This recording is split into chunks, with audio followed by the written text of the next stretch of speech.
हर सुहागिन महिला अपने सुहाग की रक्षा के लिए ईश्वर से कामना करती है। पति की लंबी आयु के लिए प्रार्थना करने के साथ साथ वो उसकी तरक्की के लिए कई उपवास भी रखती है। ऐसे में वट सावित्री व्रत का महत्व और अधिक बढ़ जाता है। ये व्रत हर सुहागिन महिला के लिए खास होता है। वट सावित्री व्रत के दिन सुहागिनें पूरे विधि विधान से पूजा करती हैं। इस दौरान कुछ महिलाएं निर्जला उपवास भी रखती हैं। इस दिन वट वृक्ष की पूजा का खास महत्व है। माना जाता है कि वट वृक्ष की पूजा के बिना यह व्रत पूरा नहीं होता है। धार्मिक मान्यताओं के अनुसार वट वृक्ष में ब्रह्मा, विष्णु और महेश तीनों देवों का वास होता है। इसलिए व्रत रखने वाली महिलाओं को तीनों देवताओं का आशीर्वाद प्राप्त होता है। ये उपवास ज्येष्ठ माह के कृष्ण पक्ष की अमावस्या तिथि को रखा जाता है। इस दौरान सत्यवान और सावित्री की कथा सुने बिना यह व्रत अधूरा माना जाता है। पौराणिक मान्यता है कि वट सावित्री व्रत करने से पति की आयु लंबी होती है और परिवार में भी सुख समृद्धि बनी रहती है। यही नहीं, अखंड सौभाग्यवती होने का भी आशीर्वाद प्राप्त होता है। ऐसा इसलिए होता है क्योंकि इस दिन से जुड़ी एक पौराणिक कथा प्रचलित है। आइए श्रवण करते हैं वट सावित्री व्रत की संपूर्ण कथा। बहुत समय पहले की बात है। भद्र देश के राजा अश्वपति की कोई संतान नहीं थी। उन्होंने संतान प्राप्ति के लिए एक ऋषि से मार्गदर्शन करने को कहा। तब उन ऋषि ने राजा और रानी को बताया कि अगर आप दोनों मिलकर तपस्या करके मां सावित्री जी को प्रसन्न कर लें तो आपके घर एक तेजस्वी संतान पैदा होगी जो अपने माता पिता और देश का नाम रोशन करेगी। जैसा कि आप सभी जानते हैं, वेद माता गायत्री और देवी सरस्वती को भी सावित्री कहा जाता है। राजा और रानी ने ऐसा ही किया।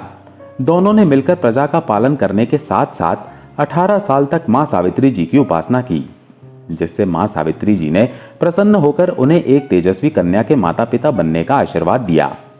इसके बाद में महारानी ने एक अत्यंत सुंदर और तेजस्वी कन्या को जन्म दिया। क्योंकि उस कन्या का जन्म मां सावित्री जी की कृपा से ही हुआ था, इसलिए राजा ने अपनी पुत्री का नाम भी सावित्री ही रखा। राजा ने अपनी बेटी सावित्री को हर प्रकार की उच्च शिक्षा दी। सावित्री भी अत्यंत रूपवती, गुणवती और आदर्श स्त्री थी। जब राजकुमारी सावित्री बड़ी हुई और विवाह योग्य हो गई तो राजा को उनके विवाह की चिंता सताने लगी, क्योंकि राजा को अपनी पुत्री के समान योग्य वर नहीं मिल रहा था। तब राजा रानी ने सावित्री से कहा, पुत्री, तुम समझदार हो। हम चाहते हैं कि तुम अपने वर का चुनाव स्वयं करो। तुम जिसे अपने वर के रूप में पसंद करोगी, हमें वो स्वीकार होगा। अपने माता पिता की सहायता करने के लिए सावित्री अपने एक मंत्री के साथ देशाटन पर निकली। इस दौरान वो कई अच्छे राजाओं, राजकुमारों और गुणी लोगों से मिली, लेकिन उनमें से कोई भी उन्हें उपयुक्त नहीं लगा। फिर यात्रा करते करते सावित्री उस वन में पहुंची जहां साल देश के राजा धुम्मसेन अपनी पत्नी और पुत्र सत्यवान के साथ एक झोपड़ी में निवास करते थे। सत्यवान बहुत सुंदर, गुणवान और आदर्श पुरुष थे। सावित्री जी ने जब सत्यवान को देखा तो वो उनके सौंदर्य और गुणों से बहुत प्रभावित हुई। सावित्री ने अपने मंत्री से सत्यवान के बारे में पता लगाने को कहा। तब मंत्री ने उन्हें बताया कि सत्यवान के माता पिता दोनों ही अंधे हैं। जब उनके पुत्र सत्यवान बहुत छोटे थे तब राजा रानी के अंधेपन का लाभ उठाकर एक पड़ोसी राजा ने धोखे से उनका राज्य छीन लिया था। तब से राजा रानी वन में एक कुटिया बनाकर रह रहे हैं और सत्यवान उनकी हर प्रकार से सेवा करते हैं। सावित्री जी सत्यवान के रूप और गुणों पर मोहित हो गईं।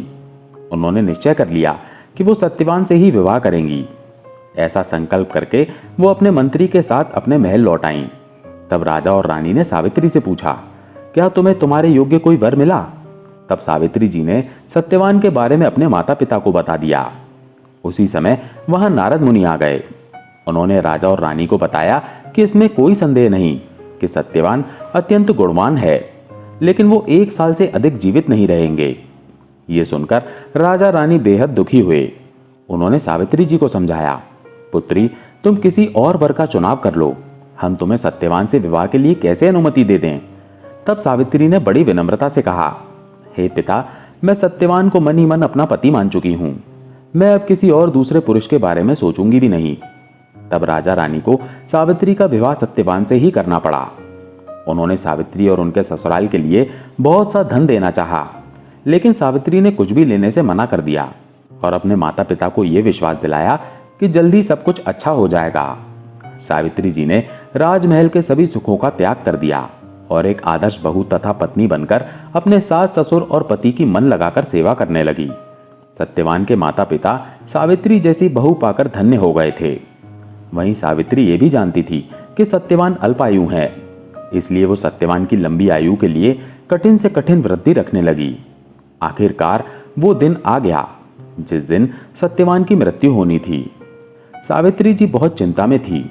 जब सत्यवान रोज की तरह लकड़ियां काटने के लिए वन में जाने लगे तो सावित्री जी ने कहा, आज मैं भी आपके साथ लकड़ियां काटने चलूंगी। सत्यवान ने मना किया, लेकिन सावित्री जिद करने लगी। सावित्री जी की जिद पर सत्यवान उन्हें अपने साथ वन में लेकर चले जाते हैं। सत्यवान एक पेड़ पर लकड़ियां काटने के लिए चढ़ते हैं कि तभी अचानक उन्हें चक्कर आने लगते हैं। सत्यवान सावित्री जी से कहते हैं, ना जाने क्यों आज मुझे चक्कर आ रहे हैं। सावित्री जी तुरंत कहती हैं, आप थक गए होंगे, आप पेड़ से नीचे उतर आइए। सत्यवान पेड़ से नीचे उतर आते हैं कि तभी वो बेहोश होकर नीचे गिर पड़ते हैं। सावित्री सत्यवान को इस अवस्था में देखकर बहुत घबरा जाती है और जोर जोर से रोने लगती है। तभी सावित्री जी देखती हैं कि सामने भैंसे पर कोई देवता आए हैं जो सत्यवान को अपनी तरफ खींच रहे हैं। दरअसल वो यमराज थे जो सत्यवान के प्राण लेने के लिए आए थे। सावित्री जी उनसे पूछती हैं, आप कौन हैं और मेरे पति के प्राणों को अपनी तरफ क्यों खींच रहे हैं। तब यमराज सावित्री से कहते हैं, मैं यमराज हूं और तुम्हारे पति की आयु पूरी हो चुकी है, इसलिए मैं उन्हें अपने साथ ले जा रहा हूं। तुमने अपना पतिव्रत धर्म इतनी निष्ठा से निभाया है कि मेरे दूत तुम्हारे तेज के सामने ना आ सके, इसीलिए मुझे स्वयं ही आना पड़ा। तुम्हारे सतीत्व के तेज के कारण ही तुम मुझे भी देख पा रही हो। इतना कहकर यमराज सत्यवान के प्राण लेकर वहां से चल पड़ते हैं। थोड़ी देर बाद यमराज पीछे मुड़कर देखते हैं कि सावित्री भी उनके पीछे पीछे चली आ रही है। वो सावित्री जी से कहते हैं, देवी तुम अपने घर लौट जाओ, मेरे पीछे ना आओ। इस तरह पीछे पीछे आने से कोई फायदा नहीं होगा, मैं अपने कर्तव्य का पालन कर रहा हूं। तब सावित्री कहती है, मैं भी अपने पतिव्रत धर्म का पालन कर रही हूं, मैं अपने पति को छोड़कर जीना नहीं चाहती, मुझे रोकना असंभव है। तब यमराज सावित्री से कहते हैं, मैं तुम्हारे पतिव्रत धर्म से बहुत प्रसन्न हूं, तुम एक काम करो, तुम सत्यवान के प्राणों को छोड़कर मुझसे कोई भी 3 वरदान मांग लो और वापस लौट जाओ। ये सुनकर सावित्री यमराज से कहती है, हे प्रभु, अगर आप मुझसे इतने ही प्रसन्न हैं तो मेरे सास ससुर को उनकी आंखें और उनका राज्य वापस दिला दीजिए। मेरे माता पिता को एक पुत्र का आशीर्वाद दीजिए, क्योंकि मेरे बाद उनका और कोई नहीं है, और मुझे भी पुत्रवती होने का आशीर्वाद दीजिए। यमराज सावित्री को ये तीनों वरदान देकर चल पड़ते हैं। इसके बाद यमराज फिर पीछे मुड़कर देखते हैं कि सावित्री फिर भी उनके पीछे पीछे चली आ रही है। यमराज सावित्री से कहते हैं, मैंने तुम्हें तुम्हारे मनचाहे तीनों वरदान दे दिए, फिर भी तुम मेरे पीछे पीछे क्यों चली आ रही हो। इस पर सावित्री यम से कहती है, हे भगवान, आप मुझे पुत्रवती होने का वरदान दे चुके हैं और मेरे पति के प्राणों को अपने साथ लिए जा रहे हैं, तो मैं पुत्रवती कैसे होंगी, क्योंकि मैं कह चुकी हूं कि मैं अपने पति के बिना जीवित नहीं रहूंगी। ये सुनकर यमराज सावित्री जी की चतुराई और धर्मपरायणता से अत्यंत प्रसन्न होते हैं। यमराज तुरंत सत्यवान के प्राणों को मुक्त कर देते हैं। सत्यवान फिर जीवित हो जाते हैं। सत्यवान के माता पिता को उनका खोया हुआ राज्य और अपनी आंखों की रोशनी मिल जाती है। वहीं सावित्री के माता पिता को एक पुत्र रत्न की प्राप्ति होती है। इस प्रकार सावित्री अपनी तपस्या, कर्म और धर्म से सभी के जीवन में खुशियां भर देती है। दोस्तों, अगर वीडियो पसंद आया हो तो इसे लाइक करके चैनल को सब्सक्राइब जरूर कर लें। धन्यवाद।